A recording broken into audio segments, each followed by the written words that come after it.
Hello, Dimsdale. I'm Jet You Betcha with today's editorial. An Arizona Department of Public Safety helicopter assisting law enforcement during an active shooter response crashed near Flagstaff on Wednesday night, killing both crew members on board, authorities said.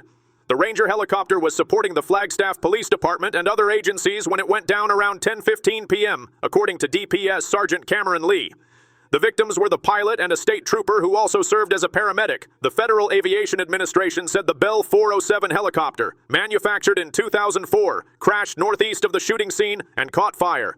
The FAA will assist the National Transportation Safety Board with the investigation. The shooting suspect sustained non-fatal gunshot wounds and was taken into custody. No other injuries were reported.